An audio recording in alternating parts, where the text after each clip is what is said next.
It's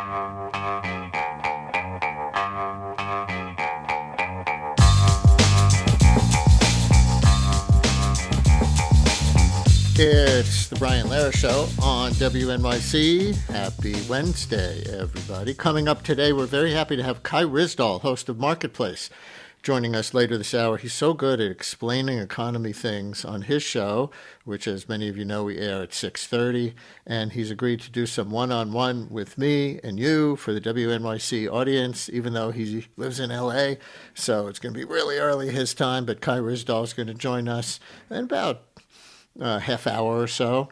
We'll also have another membership drive 10-question quiz. Today it's places in the news. Yesterday we did numbers in the news. Get 2 of these places in a row right and win a Peace, Love, and Brian Lehrer t-shirt or a Public Radio Nerd mug.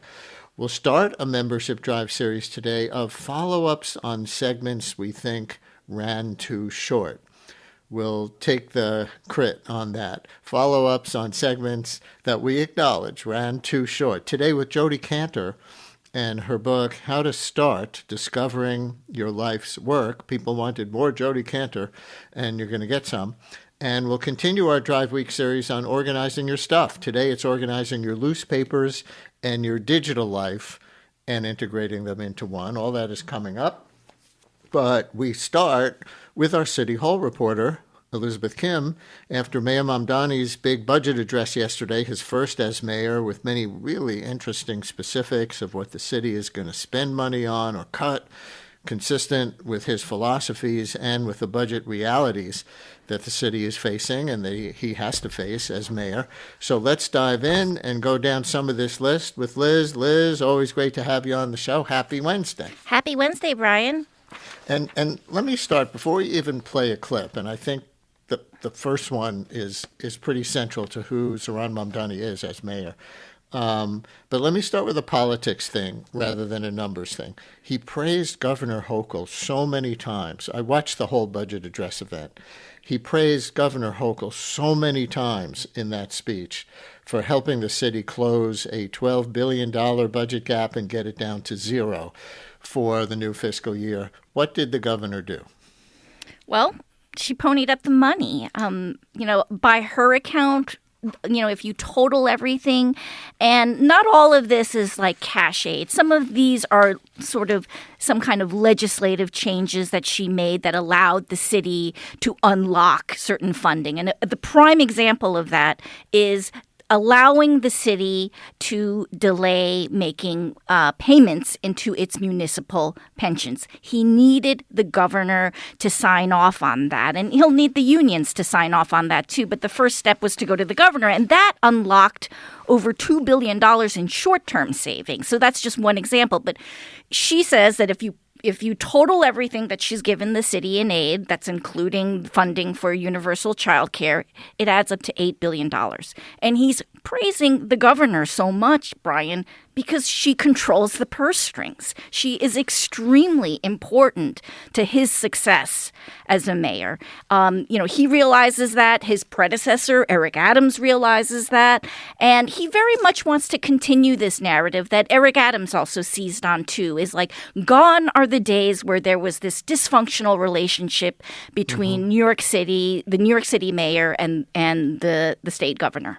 Yeah, but in a political context for Mamdani in particular, Hochul must have met a threshold for him to lavish all that praise rather than call her a corporate Democrat, as some of his more progressive allies do.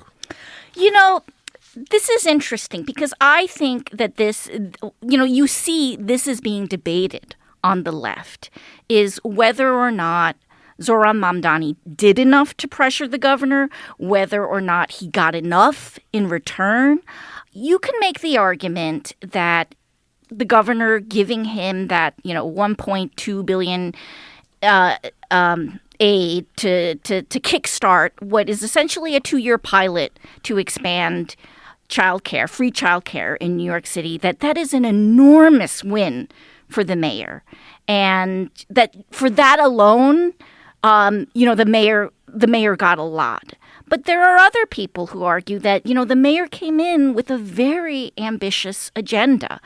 And that money toward childcare, I mean, sure, it's of course it's a win for the mayor, but it's also a win for the governor who's running for re-election this year. Right. And you think about that 2 years. What happens after that 2 years? What happens after that 2 years when Mamdani is staring down his own, potential primary, for example, right? And getting back to his ambitious agenda, it's expanding it. It's expanding childcare beyond those 2 years, but you also think about things like the fast and free buses. There is no free bus, line budget. In this budget. Yeah, right? Line in this budget, right? He has kicked off the idea of, city subsidized, city-owned grocery stores. But these are all things that he's going to need a lot more money for. So I think that is still sort of debatable. And I think the left is kind of wrestling with that. Could he have done more? The way he could have gotten more is his initial idea, and, this is something that has been a movement on the left, is to raise income taxes on the rich and also corporations. And he started with that.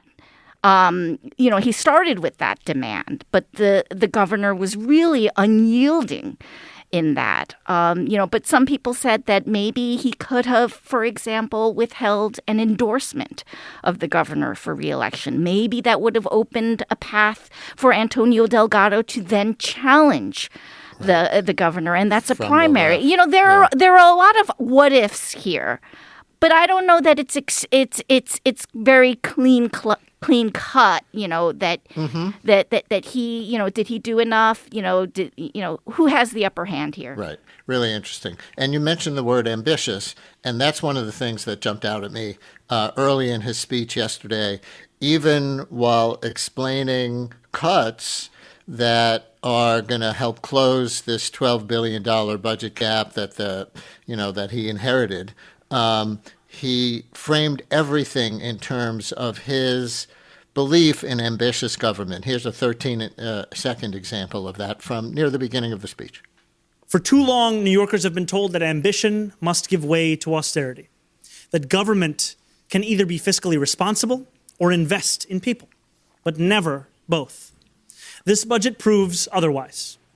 So Mayor Mamdani yesterday, ambition in government. He used that word a few times. And Liz, I think even though the coverage is mostly today about the things that he's cutting that you think he would believe in, like a certain form of rental assistance, a certain form of special education funding, the arc to full implementation of the smaller class size law, he embraced each of those things as things he really believes in, and framed what he is spending to add to these things and create a new era. I could give you some examples that jumped out at me, but I wonder how you see that balance of, in an earnest way, while he's got this budget deficit that he needs to close by cutting some very expensive programs down a little bit, that he really is trying to build new ambition, especially for economic equity,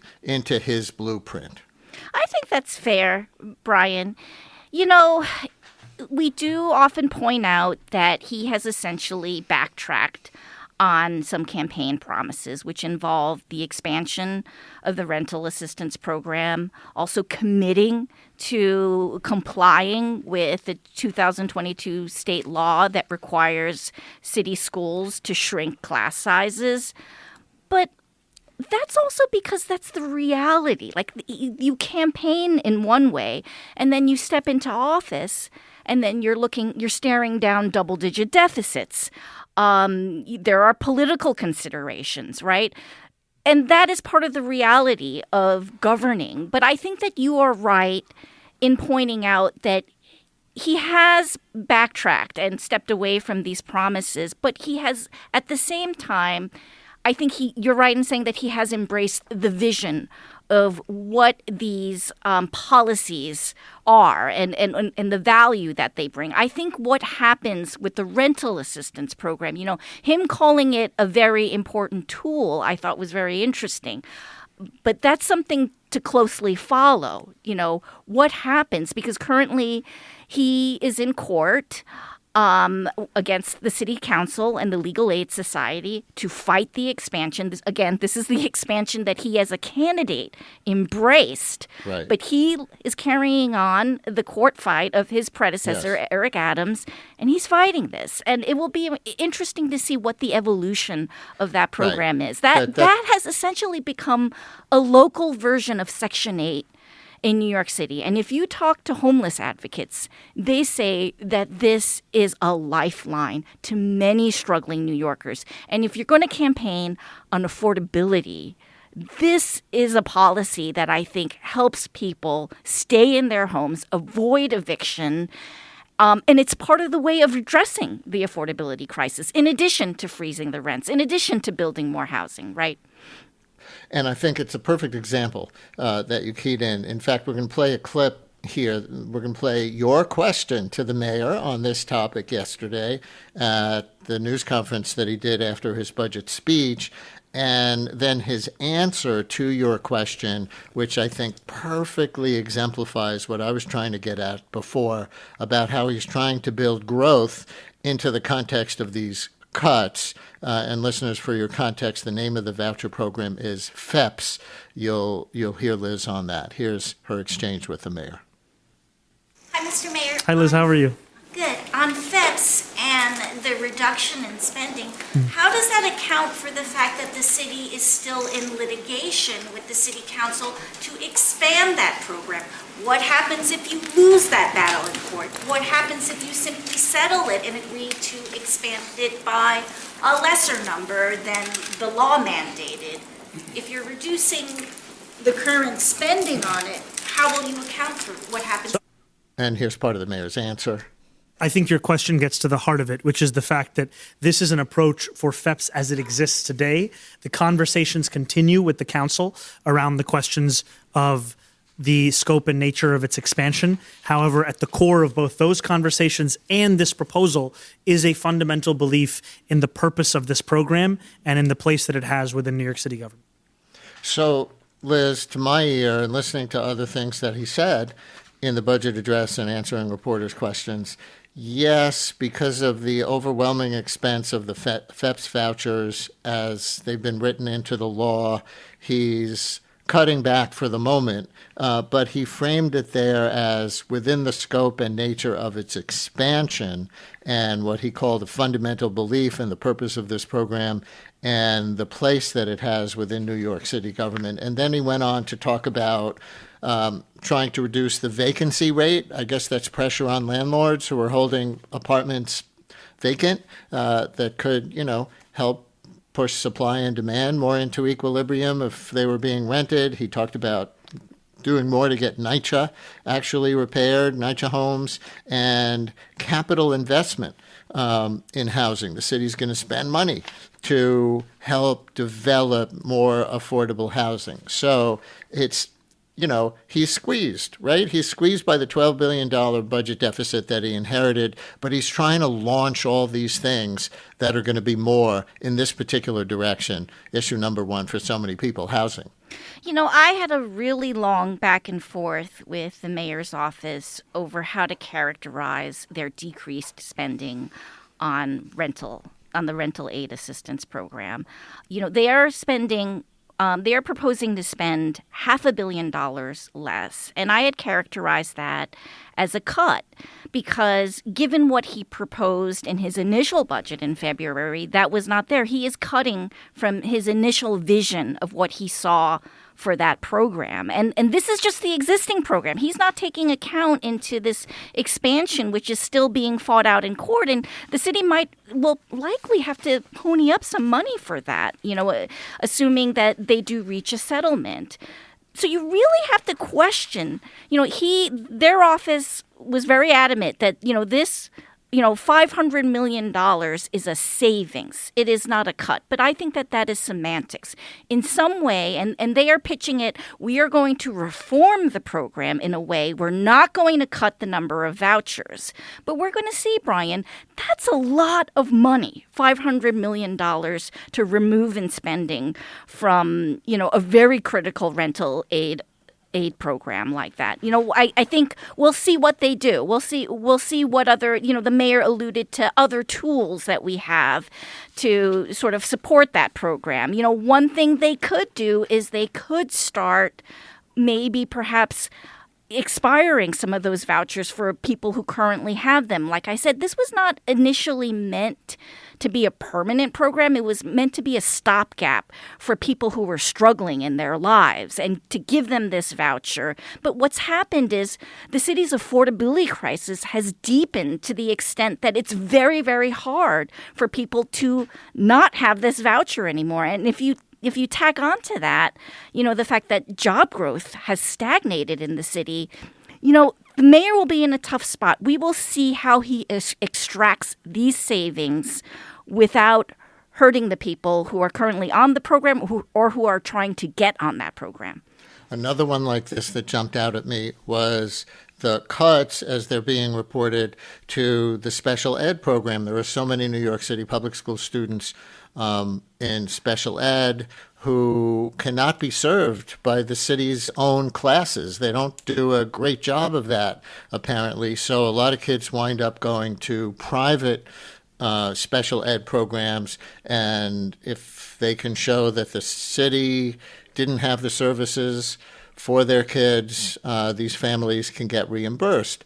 But that doesn't work for a lot of people of sort of ordinary incomes because you have to actually lay out this private school tuition and then wait for reimbursement after you go through that whole process. So the headline is he's cutting that because the reimbursements were costing the city so much. Right. But his framing is, look, we're going to improve the city's public schools special ed services so we don't have to contract with these expensive private schools anymore, which sounded to me like there was a reform built into the cut. Is it real?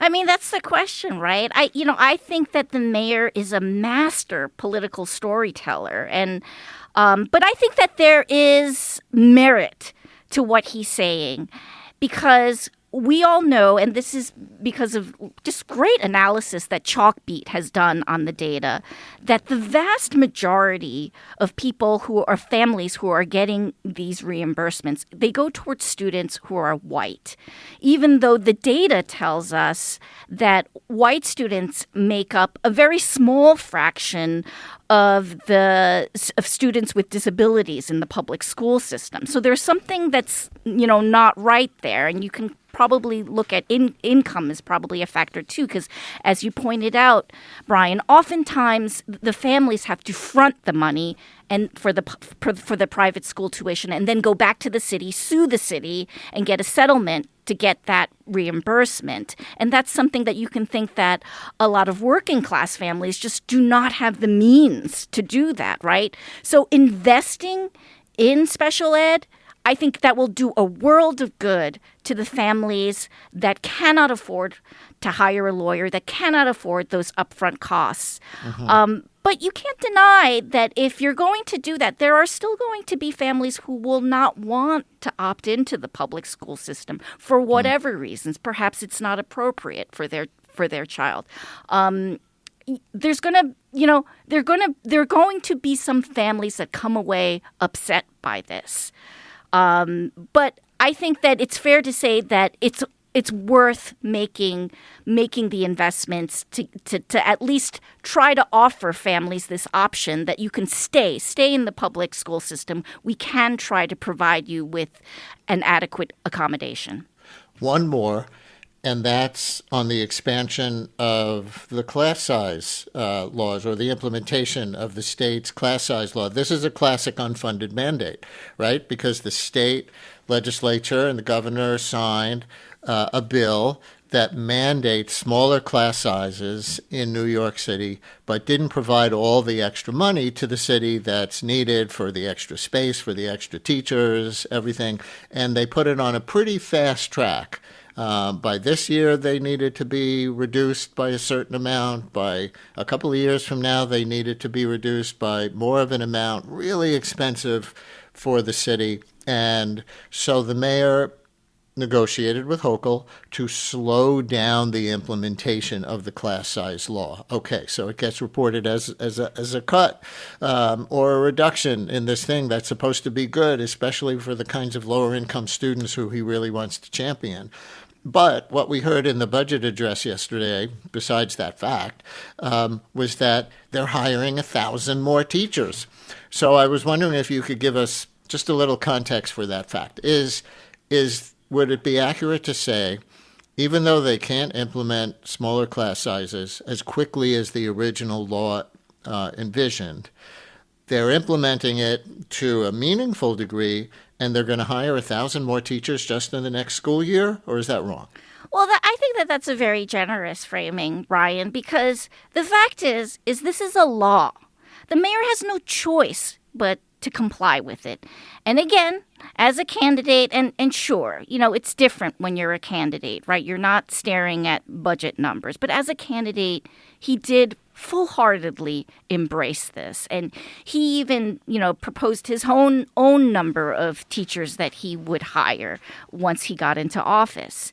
Now he's staring at the reality, and he's doing something that his predecessor did, which is he's trying to kick the can on it, and he has successfully kicked the can on this particular issue.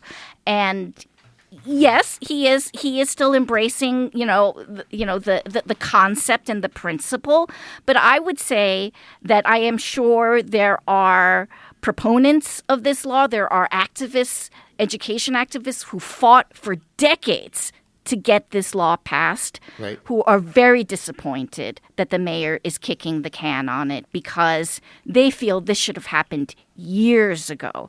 And there will be children who are sitting in, packed classes, right, for another year or two.